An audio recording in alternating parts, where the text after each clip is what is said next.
All right, so I have been watching the World Cup lately in 2026, and I only got into soccer maybe 2, 3 years ago, and now it's like the only sport I watch because I find it the most entertaining. But the World Cup's been awesome. The World Cup has been so cool this year to see. I've been enjoying, kind of seeing all the countries come together and all the different, cultures and people, all that blah blah blah. Right? It's been cool. It has been cool, and like part of it sometimes to me is a little cringy, but it is cool. Um, One thing that has kind of been eating away at me at how much I fucking hate it is the commentators. Now, the commentators to me this World Cup, some of them have been great and some of them have blown. And that kind of goes across all of soccer and all of sports in general. Like there are so many commentators out there who are just kind of just observing what they see and pointing it out and saying it. And then there are other commentators that will speak with such romantic language that it makes you like fall in love more with the sport. And I'll give you some examples. Like if you've ever noticed in soccer, if you've watched a bit of soccer, you will realize that the old British dudes are by far the greatest commentators out there. The words they use and the just the way they speak with such pride and intensity and love for the game just outmatches a lot of this American commentator. Let me just be fully clear. This video is to hate on American commentators because the other ones are honestly pretty good. Where I think the American commentators get it wrong is one, they hire just commentators who aren't even necessarily soccer lovers or soccer players. They're just kind of guys who point out things and analysts who analyze literally anything. So why I love British commentators is, and honestly, even more than that, why I hate American commentators is they will always just have the dumbest takes on stuff. And they just say, they just point out what they're looking at. They're like, oh, and and Salah goes through the legs again and he, takes 2 dribbles to the right and shoots. Whereas, you listen to like a British commentator, they're like, they'll take the same play and they're like, with such grace, Salah goes around his defenders. And I don't know, I don't even know how to explain it actually, but you know what I'm talking about if you've listened to British commentators and American commentators. What I've been watching the World Cup on Peacock though, so that has Telemundo. I think it's Telemundo. So it's the Spanish commentators, which I understand some Spanish, but I'm not Spanish like by heritage or anything, or Hispanic by heritage, so I don't speak it fluently.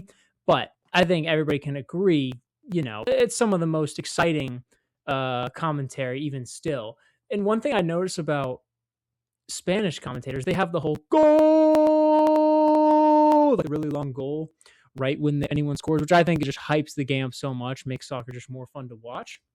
But also they keep their commentating super, super light and really just focus on the game. It's focused on just you as a viewer watching the game. So, the players will pass it to each other and they'll just say the last name. They'll be like Jimenez, Sancho, Valverde, and then they'll just saying the names of who's getting passed to, taken by Kimpembe, whoever, taken by this person. It's just very simple, and it keeps the viewers kind of locked in on watching the actual match. Anyway, I've just been watching this World Cup, and I've really not been enjoying the American commentating that I've been seeing. I much prefer the British commentators, which are sometimes appear on like Fox One, whatever the American like show is for the World Cup. But I do prefer watching it on the Peacock with the Spanish one. Another thing with American commentators, and I'm not sexist, right? But the women commentators on the American channels are terrible.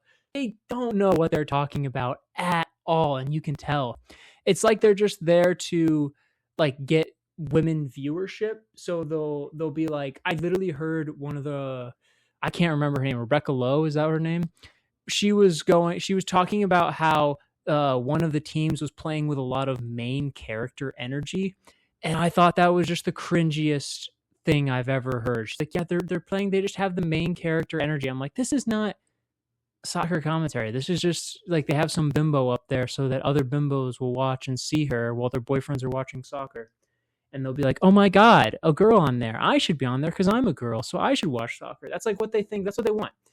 And these women commentators are just terrible. And I've noticed that the Spanish and British commentators don't have women doing it. They have like a women as like a side reporter kind of thing, but they don't have them as like the main commentators. And I'm not saying women can't do it. There are definitely women out there that can, but I think that there's less women out there with a lot of love for men's soccer. So that's why you get less commentators. But I think it's really important that you have that. And it's been really just honestly cringy. Well, as an American, seeing my own country hosting the game, hosting the World Cup, and then taking obviously the lead on the show, on the commentating show, and then just, oh my God.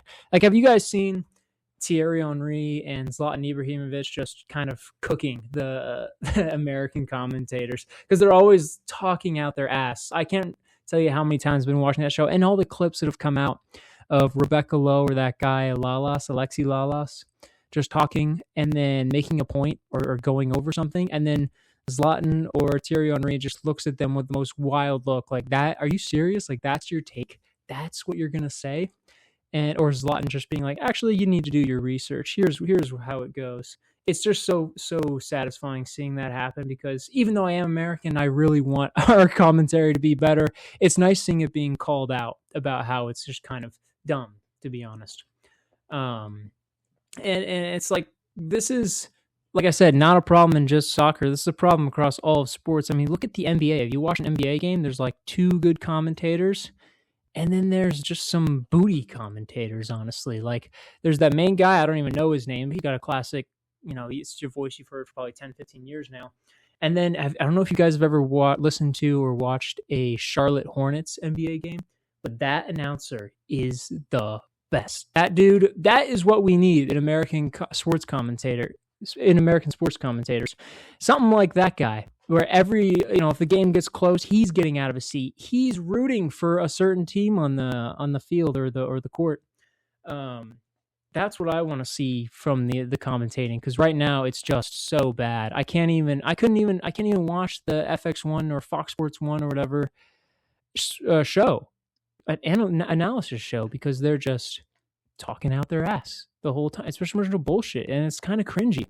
I don't exactly know why I find it cringy, but I do find it cringy. And I don't know. That's kind of it for me, guys. I don't know. What do you guys think? Are commentators in sports and soccer and American soccer, what are your thoughts on them? Are they good? Are they bad? Do they need to be better? What can be done? What is the future of American soccer and American sports comment? I'd like to see it be more passionate, and people who commentating be, maybe greats from the game who just, really have extensive ball knowledge about soccer or football, whatever you want to call it. And that's what I want to see. But let me know what you guys think in the comments.